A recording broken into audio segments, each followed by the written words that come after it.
어떤 수험생들은 이제 이런 거예요. 재시생들 특히나 많이 시험을 쳐봤던 사람들이 시장에서 어떤 얘기들을 많이 만들어내냐면 자기 초년 때 처음 시험에서는 그냥 멋모르고 망하고 두 번째 시험에서는 이렇게 해갖고서 그냥 대충 점수 찍다 보니까 어느 정도가 나왔다라고 하는 이 경험값으로 여전히 시장에서 뭔가 보이스를 얘기하고 있는 사람들은요, 현직 공무원이 아닌 거죠.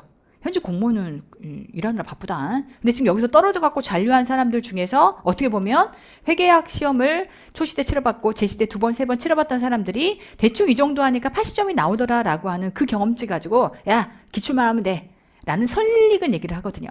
근데 여러분들이 뭐가 문제냐면요, 제가 10년간 이 시장을 관장하면서 여러분들과 함께 많은 수험생들이 저한테 상담을 오고, 그러면 초시 때 상담 오신 분들, 제시 때 왔던 분들, 30대 와셨던 분들 많이 있을 거잖아요.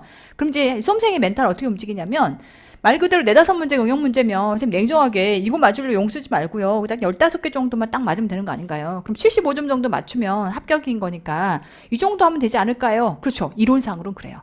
다 맞으면 100점이라고 했을 때 4-5개 제끼면 되지 않겠냐. 그럼 내가 거의 한 75에서 80점 정도만 찍으면 되니까 이거 응용 문제 천재 하려고 용 쓰지 말고 그냥 기출만 해갖고서 완벽하게 해갖고서 요것만 갖고 다지면 되지 않겠냐라고 생각할지 모르겠지만, 시험장에서의 상황을 간과한 거예요.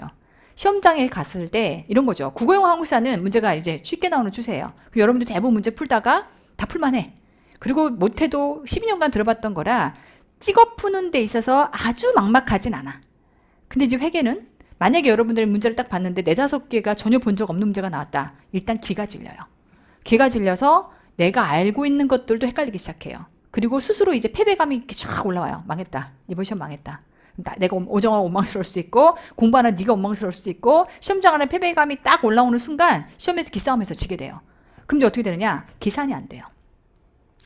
다른 거는 그냥 막 갖다 찍고 올 수도 있어. 세법 같은 거 찍고 올 수 있잖아요. 근데 이제 회계의 경우는 머리가 멎어버리는 순간 계산이 안 돼요. 그럼 정말 많은 사람들이 나중에 시험지 갖고 덜덜덜 떨면서 선생님 정말 제가 이럴 줄 몰랐거든요 라는 얘기를 항상 해요.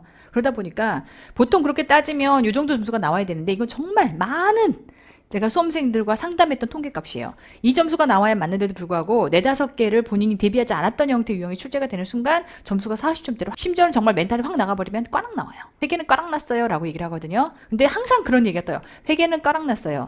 근데 그때 제가 제정신이 아니었나 봐요. 시험장에서 나와갖고 다시 풀어보니까 다 풀려요. 이런 얘기가 나옵니다.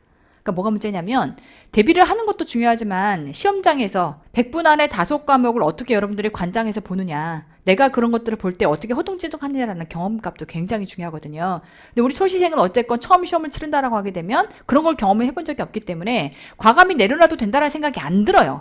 이론적으로는 그렇다니까. 이론적으로 4개 내려놔도, 4-5개 내려놔도 네 인생에 지장이 없어. 나중에 보면 고득점으로 합격한 사람이 많지가 않아.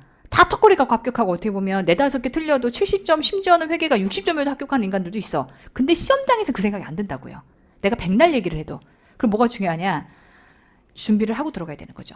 응용에 해당하는 게 완벽하게 대비가 된 채로 들어가서 적어도 내가 이것도 풀 수 있고 저것도 풀 수 있고 저것도 풀 수 있는데 실수로, 내가 다 풀었는데 실수로 한두 개가 빵꾸가 나거나, 내지는 다 풀 수 있는데도 불구하고 시간이 모질라 갖고서 이걸 어떡하지라고 하면서 문제를 풀거나, 그럼 이제 마지막에는 오정화가 가르쳐준 찍기줄을 가지고 푼다던가, 이렇게 해야 여러분들이 합격해서 나오는 거지.